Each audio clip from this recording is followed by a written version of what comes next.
CM Chandrababu Naidu గారు కూడా తిరుమల తిరుపతి దేవస్థానం లడ్డూలో కొవ్వు పదార్థం కలిపారంటూ కూడా చేసిన ఆరోపణలు ఎలా చూస్తారు? అవన్నీ ఒట్టి మాటలండి, జరిగిన మాటలు కాదు అవి. ఏంటి నిబంధనలు వేయటానికి అట్లా చెబుతున్నారు.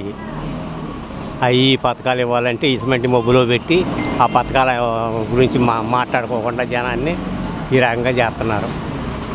ఒకటి లేని వాటిని లేకపోతా ఉన్నారు. ఈ పథకాల గురించి అయితే చెబుతలేదు, కానీ అవన్నీ అయితే పాత్ర వేసిన వాటిని తీర్థం ఉందాము అనే లైన్లో ఉన్నారు. అది అంటే ఆ ప్రసాదంలో అలా కలిపే అవకాశం ఉందంటారా? ఎట్లా ఉంటుంది అవకాశం దాంట్లో? నేను నెయ్యి ఎట్టగలుగుతుందో నెయ్యే, కానీ నీకు కొవ్వు ఎట్టగలుగుతుంది? పని చమురును గీత చమురు ఈ కలుపుతాయా? తినేటప్పుడు వాసన రాదా? లడ్డు వాసన వస్తుంది కదా, దేని వాసన దానికే వస్తుంది కదా. మంచి నూనె వస్తుంది, సనపవర్ ఆయిలే వస్తుంది. ఏంటి గొడ్డు కొవ్వుది కానీ వస్తుంది. పంది చమురు కానీ వస్తుంది. అవన్నీ ఎట్టగలుగుతాయి అని ఇంట్లో చెప్తాను నిబంధనలు అయ్యి. అయితే చంద్రబాబు నాయుడు గారు చెప్తున్న మాట ఏంటంటే, మేము ఇది కూడా ఈ లడ్డు కూడా రిపోర్ట్కి ల్యాబ్కి పంపించాము, ఇది కల్తీ అని తేలిందని చెప్పేసి కూడా చంద్రబాబు నాయుడు అంటున్నారు. చంద్రబాబు నాయుడు అంటే మరి ఇది మేము చేయలేదని ప్రమాణం చేస్తున్నారు. ఆ ప్రమాణం చేయమని వాళ్ళు కూడా వచ్చి, వాళ్ళు చేయలేదు, మేము తప్పు చేయలేము, మేము రా మరి అని వాళ్ళు అంటున్నారుగా. నువ్వు వెళ్ళు మరి, నువ్వు అక్కడికి ఇవాళ నువ్వు గవర్నమెంట్లో ఉన్నావు కాబట్టి నీ పక్కే చెబుతాడు. నువ్వు గవర్నమెంట్లో ఉండవు కాబట్టి నీకు చెప్పాలి, కానీ ఆడికి చెప్తే సుఖం లేదుగా, మళ్ళీ 5 ఏళ్ళు బాధపడాలిగా. అందుకే నీకే మేలు చెబుతాడు. ఎక్కడికి వెళ్ళినా వాళ్ళకే చెబుతారు, ఏదైనా కథం వాళ్ళకి చెప్పరు కదా. ఇలాంటి పవిత్రమైన దేవస్థానం మీద ఇలాంటి కుట్రలు చేయటం ఎంతటి కరెక్ట్ అంటారు? అదంతా మంచిది కాదండి. అవన్నీ మంచి జరిగే పనులు కాదు, అవి ఇవి కాదు. వాళ్ళు కుట్రాలు చేయటం ఇవన్నీ చేయటం నిబంధనలు పెడతామే, కానీ జనానికి ఏమి ఇవ్వకోకుండా ఏ మబ్బును పెడతామే, కానీ ఏమీ లేదు. నిన్న జగన్మోహన్ రెడ్డి గారు కూడా ప్రెస్ మీట్లో మాట్లాడుతూ ఇచ్చిన పథకాలు డైవర్ట్ చేయడం కోసమే ఇలాంటి రాజకీయ కుట్ర తెరలేపుతున్నారంటూ కూడా ఆయన అంటున్నమాట. నిజానంటారా? ఆయన మామూలుగానే ఇవ్వాలని చెబుతున్నాడుగా, ఇవ్వద్దని ఏం చెబుతలేదుగా. మరి ఆయన ఉండగా ఈ పాటికి ఒకసారి 2 సార్లు ఎవరో ఏదో ఒకటి వచ్చేది. ఇవాళ ఇంతవరకు ఏమీ లేదు.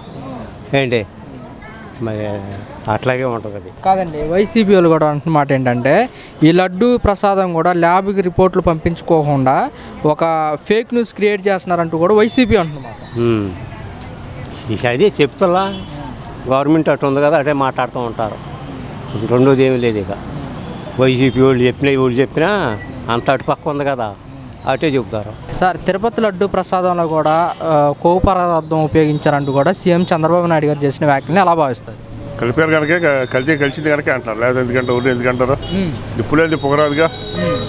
ఆ గవర్నమెంటే అంత అవినీతి పనులు దాచుకుంటాం కానీ వేరే ఏమి లేదుగా. ఏంటి అన్నీ ఏ ఉండవు, అన్నీ దోసుకుంటాం. ఇసుక మైనింగ్ కానీ గనులు కానీ అంతా ఏది జనాలకు అందించింది ఏమీ లేదు. ఆయన 5 సంవత్సరాలు రాష్ట్రాన్ని నాశనం చేసేసాడు. అదే అంటే ఫేక్ రిపోర్ట్లు చూపెడుతున్నారు. రిపోర్ట్ అనేది అసలు మా తెలుగుదేశం ఎవరు ఫేక్ పెట్టరు. ఆ వైఎస్ఆర్ వాళ్ళే ఫేక్ పార్టీ, అంతే. గ్యాంగే ఫేక్ పార్టీ, అంతేగాని తెలుగుదేశంలో ఫేక్ అనేది ఎవరు అనరు, అసలు ఎవరు చేయరు. అది ఆ ప్రసాదం కూడా ల్యాబ్ రిపోర్ట్లకు పంపించకుండా గుజరాత్ నుంచి వచ్చిందిగా రిపోర్ట్ కరెక్టే కనుక వాళ్ళు అన్నారు, లేకపోతే అన్యాయంగా ఆరోపణ చేయరుగా. అది అయితే గుజరాత్ నుంచి వచ్చిన రిపోర్ట్ వేరు, మాకు స్క్రీన్ మీద చూపిస్తున్న రిపోర్ట్ వేరు అంటున్నారు కదా వైసీపీ వాళ్ళు. అనేకం అంటారు అబద్ధం వాడతాకి. ఏది అబద్ధం వాడరు, ప్రతిదే అబద్ధమే వాళ్ళు. ప్రతి విషయం ఏదైనా అబద్ధంగా నిజాయితీకి పాలన 5 సంవత్సరాలు చేశారు వాళ్ళు. ఏ మంత్రి చేశాడు, ఏ సీఎం చేశాడా? అంత అబద్ధాలు చెప్పి జనాలు మాఫ్ చేయటం తప్ప ఏం లేదుగా. అయితే ఇది జరిగి కూడా జూలైలో జరిగింది, ఇప్పుడు రిపోర్ట్ రావటం ఏంది? రిపోర్ట్ జరగలా. అది ఫిబ్రవరి నుంచి ఎలక్షన్ అయిన కాడిచి అనుమానం వచ్చింది, ఆపేశారు. అప్పుడు మధురై మళ్ళీ అక్కడి నుంచి పాత కాంట్రాక్ట్ ఇప్పుడు 6 ఏళ్ళ కాంట్రాక్ట్ అతనికి ఇచ్చారని.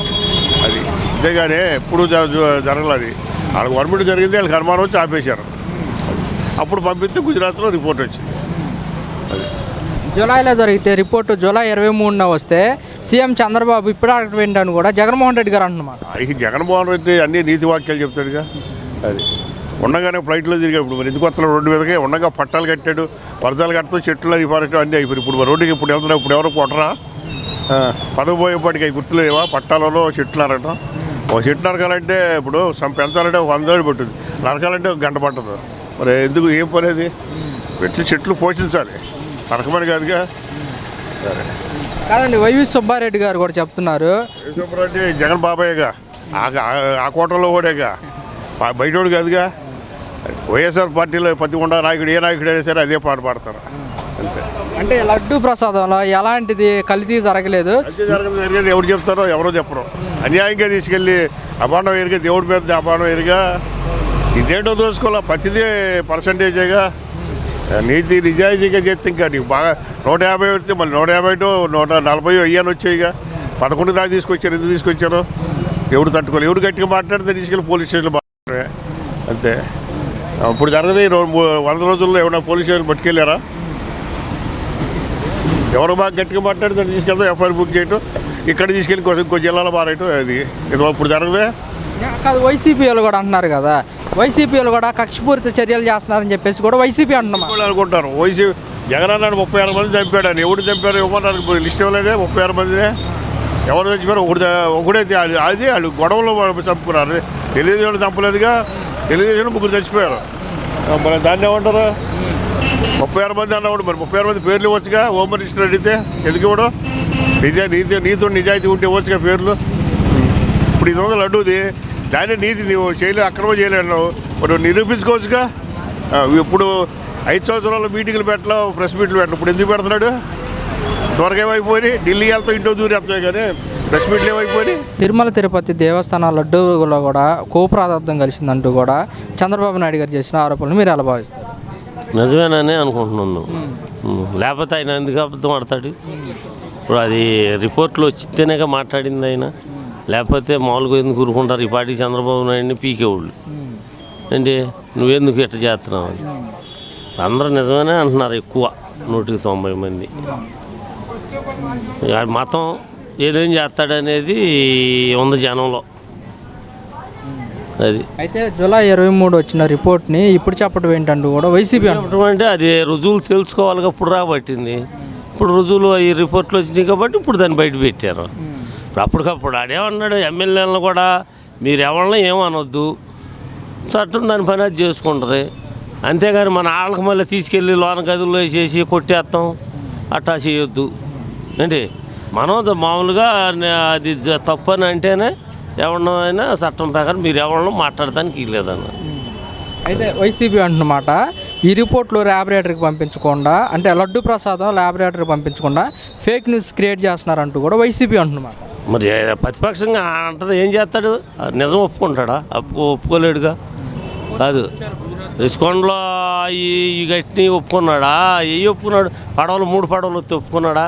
మరి కట్టగట్టి రావుగా లంకేసి పడవలు మన కృష్ణానదికి. మరి అవన్నీ బయటపడతాయి, ఒకటి బయటపడుతున్నాయి. ఇక ఇప్పుడు మామూలుగా అబద్ధం చెప్తే అనుకోవచ్చు, జనానికి తెలుస్తుందిగా. ఇప్పుడు మన కళ్ళ ముందు ఎక్కడెందుకు, ఇక్కడ బ్యారేజీ కాడ ఏమైంది? డ్యామేజ్ అయింది. మరి దానికి ఎవడేం చెప్తాడు? అదేమంటే ఇప్పుడు అవి 3 లంకి అసలు ఒక యూనిట్గా రావాలి. 3 లంకేసుకొని వచ్చినాయి. ఏదో 1,00,000 మంది ఇటు పోయారనుకో, ఫలం ప్రభుత్వానికి ఏదో అని రాష్ట్ర పరిపాలన పెట్టాలని ఆడిపోయాలని ఆడు. అది అంటే ప్రసాదంలో ఎటువంటి కల్తీ జరగలేదు. పంది చేప ఇవన్నీ అంటున్నారుగా. మరి మన కళతో చూడాల. రిపోర్ట్లు పైకి వెళ్ళి వచ్చినాయి, అవి పందిను చేపదే అని అంటున్నారుగా. పథకాలు డైవర్ట్ చేయడం కోసం ఈ లడ్డు ప్రసాదం రాజకీయంగా చేస్తున్నారంటూ కూడా. ఇప్పుడు మొన్న వరదలు వచ్చినాయి, మరి ఆయన కూడా వచ్చి 10 కోట్లు ఇచ్చి ఏదోటి జనానికి చేయొచ్చుగా. ఇప్పుడు పార్టీలు అనవసరం. ప్రతి పార్టీ వాళ్ళు పవన్ కళ్యాణ్ ఏంటి, ఇంకొకళ్ళు ఏంటి, అందరూ పవన్ కళ్యాణ్ కూడా పాపం ఆయనకి లేకపోయినా మరి అవి 10 కోట్ల రూపాయలు ఇచ్చేసాడు. మరి జూనియర్ ఎన్టీఆర్ కానీ, మహేష్ బాబు, పవన్ కళ్యాణ్ వీళ్ళందరూ ఇచ్చారు తలాకా. ఎవడో దోచింది వాళ్ళు. ఇతను కూడా 10 కోట్లు 20 కోట్లు ఇచ్చి ఇదిగో వాళ్ళతో అనవసరం, వీళ్ళ కార్యకర్తలను పెట్టి పంచవచ్చుగా. మా ఊరి నుంచి కూడా 10 తాటలు వెళ్ళినాయి. ఇవ్వాలిగా. ఇప్పుడు ఇచ్చి 3 కోట్లు ఉన్నాయి నీకు ఉన్నప్పుడు చక్కగా నువ్వు కూడా ఆడతో పని లేకుండా చక్కగా ధరించి ధరికి చక్కగా నీకు దోచింది. నీకు కార్యకర్తలు ఉండారుగా. ఇప్పుడు ఎల్లం పలిచిన మొల్లం పలిచిన వీళ్ళంతా ఉన్నారు కదా. ఉన్నప్పుడు ఎంతో కొంత ఎవరు రూపాయి ఇచ్చిన వాళ్ళు లేరు పాపం వాళ్ళకి. వైఎస్ఆర్ కాంగ్రెస్ పార్టీ ఆర్థికంగా ఆదుకోవడం కోసం ₹1 ప్రకటించారు. ₹1 కూడా ప్రకటించే వాళ్ళకి నిత్యావసర సరుకులు కూడా ఇంటికి పంపిణీ చేశారు. ఎక్కడ చేశారో ఏదో వాళ్ళ కార్యకర్తలు వాళ్ళు పంచుకుంటే సరిపోయింది. జనానికి ఏం రాలి. నువ్వు ఇక్కడ కాదు అక్కడికి వెళ్ళి అడగాలి ఎవరు ఇచ్చారని. ఇప్పుడు మా ఊళ్ళో మేము అపార్ట్మెంట్ల సందర్భంగా కూడా మా పార్టీ పరంగా అందరూ పోగు చేసి ఇచ్చారు. ఏది భోజనాలు వండి పెడితే ఆ భోజనాలు కూడా సహానిధికి సందాలు ఇచ్చారో. మళ్ళీ భోజనాలు వండితే మెత్తపడుతున్నాయి వద్దు మిగిలిపోతున్నాయి అని ఆపేయమన్నారు. మీరు ఇచ్చేదేదో మామూలుగా ఉండండి. సరే, okay. TTD chairman YV Subba Reddy గారు కూడా చెప్పడం ఏంటంటే ఎటువంటి కల్తీ జరగలేదు, మేము దీనికి సిద్ధము, చంద్రబాబు నాయుడు గారి కుటుంబం వచ్చి ప్రమాణం చేయగలుగుతారంటూ కూడా ఆయన అంటున్నమాట. అంటాడు కానీ వాడు వచ్చేయడుగా. ఇప్పుడు సుబ్బారెడ్డి వచ్చేయడుగా. ఏదో ఉన్న మాట ఇప్పుడు మీద బురద పడకుండా. ఇప్పుడు నేనేమంటా నా తప్పు లేదు, ఆ ఎదటోడే వచ్చి నన్ను గుద్దాడు అంట, ఆడు గుద్దిన నా తప్పు లేదు అంటాం. మరి లోకేష్ నిన్న మరి రమ్మన్నాడుగా, ప్రమాణం చేద్దాం రమ్మన్నాడుగా. మరి దానికి ఇంతవరకు సమాధానం లేదుగా. మరి ఒకవేళ ఇవాళ ఏమైనా ఇచ్చాడో నాది తెలవదు, నిన్నటి వరకు లేదుగా.